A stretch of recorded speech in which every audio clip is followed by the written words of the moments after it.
ఈ సినిమాలో అన్ని గన్సే. వీళ్ళను పెద్ద గన్ డీలరు, ఇష్టం వచ్చినట్టు కాల్ చేసుకోవచ్చు అని చెప్తే పవన్ కళ్యాణ్ డేట్ ఇస్తాడు. Pawan Kalyan guns match made in heaven. తమ్ముడు Sujeeth last cinema Saaho flop, Kalyan sir 2 cinema last flop, ఇప్పుడు ఓజీతో హిట్ కొడతాడా? అంటే ఏమంటావు, ఇప్పుడు ఫ్లాప్ అవుతుంది అంటావా? ఈ సినిమాకి ఇట్లా హిట్ అయింది అనుకో, పీకే ఫ్యాన్స్ సుజిత్కి గుడి కడతారు లిటరల్గా. బట్ ఫ్లాప్ అయింది అనుకో, అదే ఫ్యాన్స్ సమాధి కడతారు. ఎందుకంటే పీకే ఫ్యాన్స్ కున్న last hope OG and Sujeeth. ఇప్పుడు సినిమాకు ఉన్నంత ఆర్గానిక్ హైప్ మళ్ళీ పీకే నెక్స్ట్ మూవీకి వస్తుందా? నాకైతే గ్యారంటీ లేదు. అంతెందుకు బాస్, ఇలాంటి సినిమా మళ్ళీ కళ్యాణ్ సార్ తీస్తాడంటారా? అసలు కళ్యాణ్ సినిమాలు తీస్తాడు ఈ మూవీ తర్వాత. ఇప్పుడు ఇట్లా ఓజీ మూవీ అస్సమైంది అనుకో, ఇంకా ఫ్యాన్స్ అంతా తడిగుడ్డేసుకుని కూర్చోవడమే. ఎందుకంటే నెక్స్ట్ మూవీ కళ్యాణ్ సార్ది Ustaad Bhagat Singh, director Harish Shankar. Last time బచ్చన్తో పెట్టాడు బాగా, ఇంకా బయటకు రానేలేదు. మరి అలాంటి ఒక డైరెక్టర్తో మళ్ళీ ఇంకొక cinema. Gabbar Singh industry hit కదా, ఇన్ఫాక్ట్ ఆయన గ్రేటెస్ట్ కంబ్యాక్. మరి అదేమంటావు? అదంతా ఒకప్పుడు అండి, మరి ఇప్పుడేంటి? పీకేకి ఇప్పటిదాకా ఒక 100 crore మూవీ కూడా లేదు అన్నోళ్ళకి ఇది పర్ఫెక్ట్ ఆన్సర్. ఇన్ఫాక్ట్ ఫస్ట్ డేనే 100 crores కంటే ఎక్కువ కలెక్ట్ చేయొచ్చు. ఇది గ్రాస్ వైజ్గా షేర్ మనం గెస్ చేయలేము, ఎంత పోవచ్చు. ఫస్ట్ డే ఇంత రావచ్చు, టోటల్ ఫైనల్ రన్లో ఇంత రావచ్చు. మీ ఎక్స్పెక్టేషన్స్ ఏంటి? నా ఎక్స్పెక్టేషన్ ప్రకారం 500 crores రావచ్చు. మీ ఎక్స్పెక్టేషన్స్ ఏంటి? కింద కమెంట్స్లో రాయండి. ఇంకా మనం సుజిత్ గురించి మాట్లాడుకుంటే, ఈయన లాస్ట్ చేసిన మూవీ సావో. ఈ ట్విట్టర్ బ్యాచ్ అంతా కలిసి ఈ మూవీని అండర్ రేటెడ్ అంటారు, టీఎఫ్ ఆడియన్స్ ఫెయిల్డ్ అంటారు. బట్ ఏ మూవీ అయినా థియేటర్లో ఆడియన్స్ ఎంగేజ్ చేసిందా, ఎంటర్టైన్ చేసిందా, ఆ మూవీ హిట్టే. లేదు బోర్ కొట్టించింది, కన్ఫ్యూజ్ చేస్తే ఏ సినిమా అయినా ఫ్లాపే. అది ప్రభాస్ సినిమా అయినా ఫ్లాపే, పీకే సినిమా అయినా ఫ్లాపే. సాహోతో ప్రాబ్లం వచ్చేసి మూవీలో ఎన్ని ఎలివేషన్స్ ఉన్నా, ఎన్ని ట్విస్ట్లు ఉన్నా కానీ ఆ స్క్రీన్ ప్లే చాలా స్లో ఉంటుంది, బోర్ కొట్టేసి, అందుకని ఫ్లాప్ అయింది. బట్ వన్స్ ఓటీటీలోకి వచ్చినాక, టీవీలోకి వచ్చినాక క్లాసిక్ అంటే దొబ్బదు.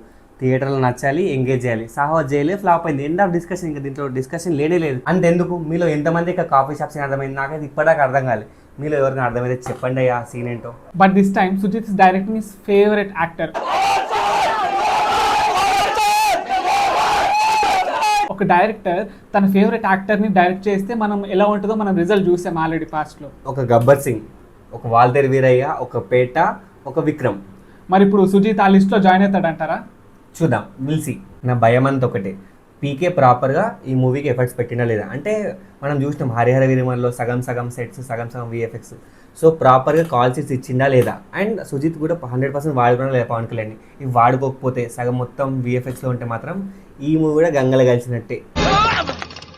ఊహిస్తేనే భయంకరంగా ఉంది. ఇంకా మ్యూజిక్ విషయానికి వస్తే మన నందమూరి తమన్ ఉన్నా, కొన్నిదిల Thaman for this OG.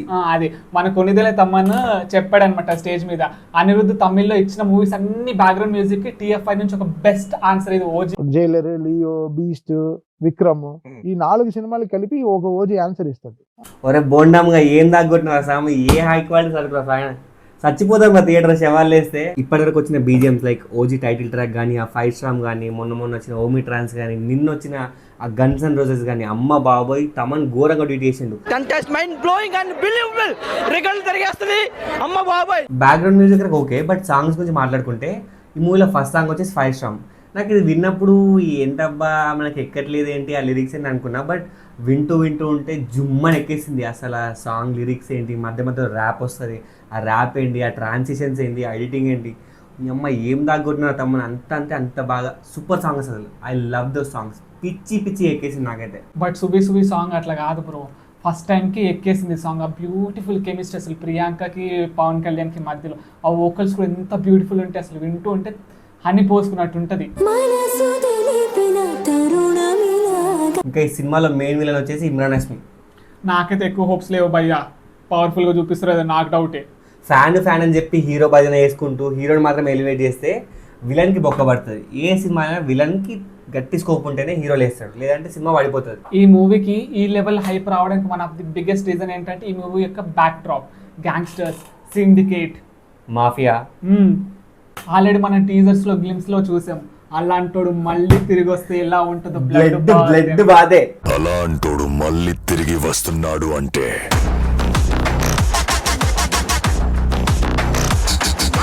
Police స్టేషన్లో పోలీసుల ముందు పోలీసులను యూజ్ చేసుకుంటూ చేతులు నరకడమైంది బాబు. Mental mass. చూద్దాం ఈ మూవీతో ప్రాపర్గా యూజ్ చేసుకుంటే పీకెని సుజిత్ టాప్లో కూర్చుంటాడు డైరెక్టర్స్ లిస్ట్లో. చూద్దాం గుడి కట్టించుకుంటాడంటారా లేకపోతే సమాధి కట్టించుకుంటాడా అంటారా? మూవీ మీద మీ ఎక్స్పెక్టేషన్స్ ఏంటి? హిట్ అవుతుంది అంటారా లేకపోతే హైప్ మ్యాచ్ చేయలేక పోతుంది అంటారా? కింద కామెంట్స్లో మెన్షన్ చేయండి. Guys on a serious note మీకు ఒక ఇంపార్టెంట్ విషయం చెప్పాలి. ఓజీ మీద హైప్ ఉందా ఎంతకంటే అంత పెంచుకోండి, అంతేగాని ప్రభాస్ ఉంటాడు సాహో మూవీకి ఓవర్ లింక్ ఉంటుంది అంటే మాత్రం మీ అంత పప్పలు ఇంకొకరు ఉండరు. లేదు నిజంగానే మూవీకి వెళ్ళాక వాళ్ళు ఉన్నారనుకో మహాప్రసాదం కళ్ళకు అద్దుకొని తీసుకుందాం, అంతేగాని లేనిపోయిన ఎక్స్పెక్టేషన్స్ పెట్టుకుంటే మాత్రం మీరే పప్పలవుతారు. I'm very sure. ఇది గైస్ మన వీడియోని ఓజీ హైప్. నచ్చితే లైక్ చేయండి, కుదిరితే సబ్స్క్రైబ్ కూడా చేసుకోండి. రేయ్ సిగ్గు లేకపోతే సరే ఏది పడితే అది అడిగేటివేనా? నువ్వేమనుకోవద్దు బాబు, అలసిపోయిన బ్రతుకులు కొంచెం ఆశ కనపడేసరికి ఆపుకోలేక అడిగేశాడు అంతే. మళ్ళీ కలుద్దాం. టిల్ దెన్ సైనింగ్ ఆఫ్ మీ మూవీ మనిషి. ఆగండి హరిహర వీరములలాగా మళ్ళీ ఒక కామెడీ ఫిల్మ్ మాత్రం తీయకుండా చూసుకోవాలి. ఈ బొక్కగాడి నాకు సంబంధం లేదు భయ్యా.